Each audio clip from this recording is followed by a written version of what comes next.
Well, last week, Israel released footage of what it says are weapons and military equipment inside the Al Shifa hospital in Gaza. The largest hospital in Gaza was raided, essentially, by Israeli forces as part of their ground operation, and it was a major operation. In the video, IDF Lieutenant Colonel Jonathan Conricus can be seen touring what remains of the building and pointing to apparent piles of Hamas weapons. I'll show you what our troops exposed just minutes ago. In military terms, this is a grab bag, grab and go of a Hamas combatant.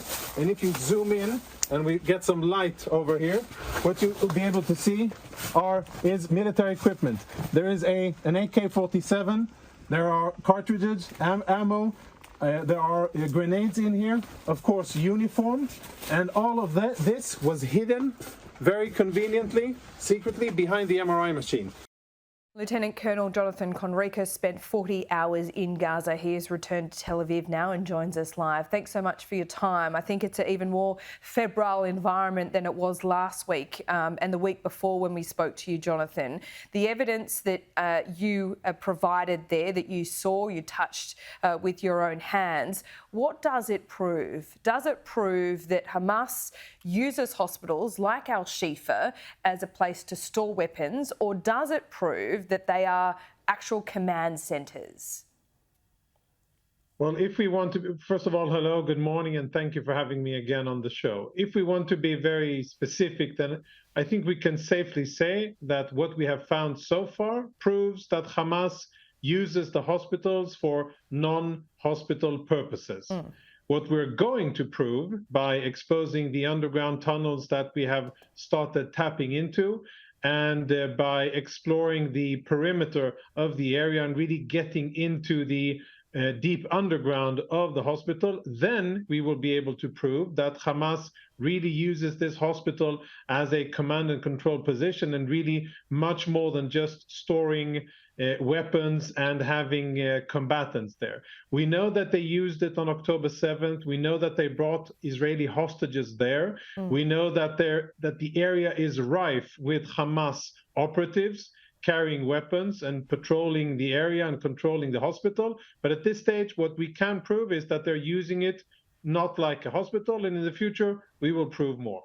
Okay, but do you accept that this is still used as a legitimate hospital, that there are babies and sick people there that need treatment? And are those doctors, do you put them in the same category as Hamas sympathisers, or are they separate? Not at all. This is a functioning hospital above ground, and it has Hamas components in it, and underground Hamas infrastructure. So since there are real patients there, then of course they need to be treated like civilian non-combatants. And I just want to emphasize, when we took the hospital and when our troops got in, not a single Palestinian was wounded. And you can check me on that. Even the Palestinians didn't claim that anybody was wounded. No, but what about the babies, yeah, and what happened with the babies? Yeah.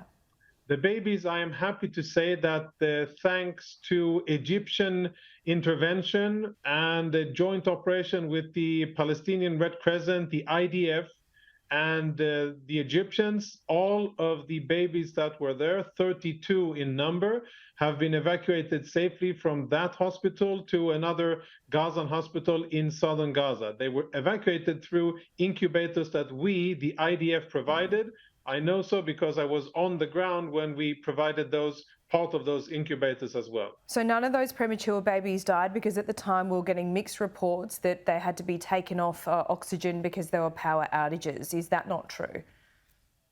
That is not true, and there was a convoy of ambulances, Red Crescent ambulances, that made its way through a humanitarian corridor that we facilitated from Shifa in northern Gaza towards southern Gaza. And the report that I have, which I know is confirmed also with the Egyptians, is that they have arrived safely at the hospital in southern Gaza, all of the babies that left the Shifa hospital. Having been there now, Jonathan, on the ground and seen for yourself, do you accept that there is a humanitarian crisis in Gaza? I accept that the picture is a very ugly one, and I accept that there is human suffering, and I accept that the conditions on the ground are definitely not convenient, and in some places they're harsh. And I also want to say that we are doing a lot in order to ameliorate that situation and to distinguish between combatants and non-combatants, and to provide aid to civilians that are there, and to provide medical care and attention to those who need it. I don't know, it's a difficult term to say if there's a crisis. I wouldn't want to be there as a civilian, and I'm happy that I'm not there and my family isn't there. But then on the other hand, these people have had more than 3 weeks to evacuate from the area, and they could be in relative safety, not in comfort, but in relative safety in southern Gaza had they listened to our warnings. There was some talk over the weekend of a ceasefire, some kind of deal to get hostages out of there. What happened to that? How many more people are going to have to die before you get hostages back and there is some kind of compromise here? Yeah, we definitely wish that nobody would need to die, and that all of our hostages, all of the 238 remaining hostages that have been held for 45 days, including babies, women, children, and elderly, that they'd be returned immediately. Unfortunately, what we've been able to rescue from the Gaza Strip are bodies of dead Israelis, which is the sad reality, but we are committed to getting all of them back home. And I am aware of reports, including statements made by President Biden and others, that we're getting closer, etc. Unfortunately, being experienced with Hamas on the ground, we know that we can only trust the things that we can see with our own eyes, not statements and not commitments made by them. Okay, the families of Israeli hostages you would have seen as well are getting quite emotional, more than they have been over the last month, and they are getting frustrated with your government. Now, this is perhaps for a government spokesperson to answer, but I want your perspective on this, because the families of these Israeli hostages are blaming the government for failing to do a deal. Does that motivate the government? Do you see from your end that you can see that now, at this stage in the conflict, you're closer to needing to do a deal to get hostages back? Yes, I can only imagine their pain and the suffering that they've been going through the last 45 days. And I think that those families are carrying themselves so nobly in their quest to return their loved ones.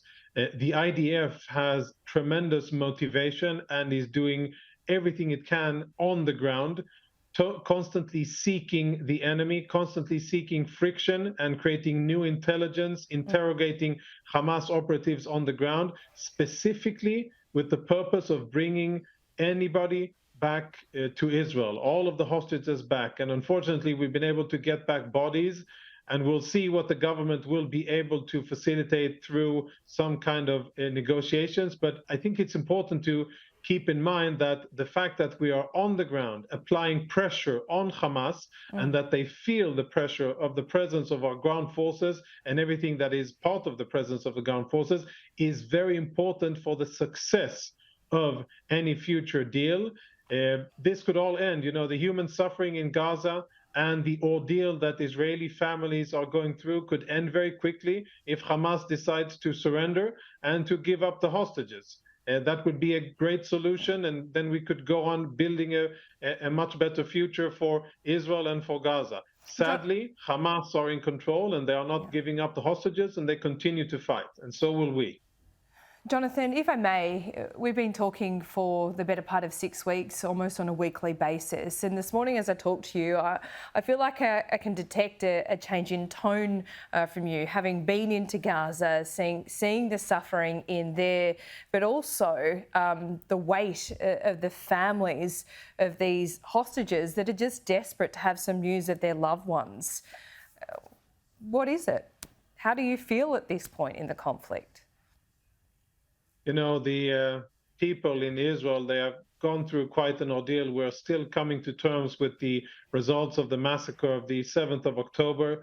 And the stories are endless, of the rape and violence and mutilations and the atrocities that are just, they're very difficult to to get through, even though it's been a month and a half, a busy month and a half. And as time goes by, you listen to the families that are now, been waiting for their loved ones to return for 45 days, and you cannot feel anything but compassion for them.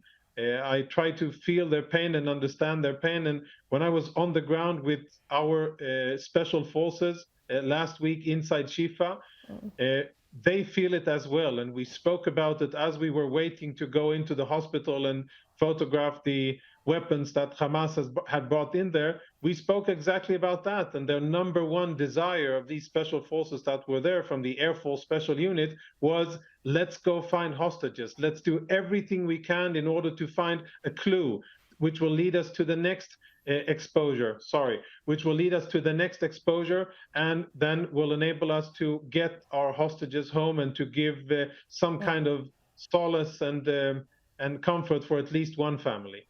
Yeah, indeed. There's some 15 to 20,000 civilians, it's estimated, that have been killed in Gaza as well. And every time that we speak, Jonathan, we talk about those hostages. And now Israel has been on the ground in Gaza for, almost 3 weeks, and still it's 238. That number has not come down in any significant way, has it?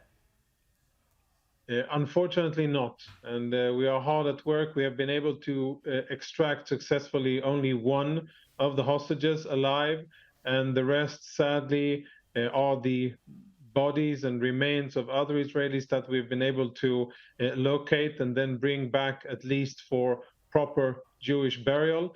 But I agree, that isn't enough, and more needs to be done in order to get our hostages home. This situation is a situation that, of course, we didn't want. The 7th of October was forced upon us. We are responding to it. I think that Israel is under attack, not only in Gaza, but along the northern border. The Houthis in Yemen are aspiring to destabilize the situation there, trying to attack international trade and shipping routes. And I'm sure that the Iranians are watching from afar and happy with what they're seeing so far.